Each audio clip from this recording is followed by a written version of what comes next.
Hi friends, ఎలా ఉన్నారు? నేనైతే చాలా బాగున్నాను. నేనైతే ఈరోజు వచ్చేసి బంగాళదుంప ఫ్రై,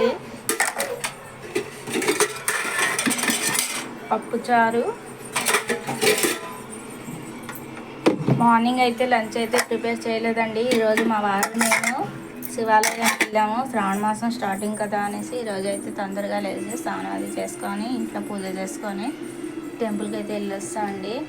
అలాగే ఈరోజు టిఫిన్ చేసుకుందామని నూకైతే నానబెట్టుకున్నాను. ఇలా అయితే ఎప్పుడైతే నానబెట్టుకోనండి, నేనైతే రుబ్బేసాక మొత్తం ఒక్కసారి కలిపేసుకుంటాను. కానీ ఈరోజు బొత్తుపప్పు నానబెట్టుకున్నాను. ఈరోజు మినప్పప్పు అది కడిగేసరికి కరెంట్ అయితే పోయింది. ఇప్పటికి వచ్చేకైతే కరెంట్ రాలేదని నూకైతే ముందుగా నానబెట్టుకున్నాను.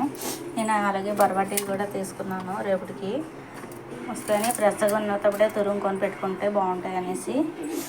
బాయ్ ఫ్రెండ్స్, ఈ వీడియో కనుక నచ్చినట్లయితే లైక్ చేయండి, షేర్ చేయండి. Bye bye.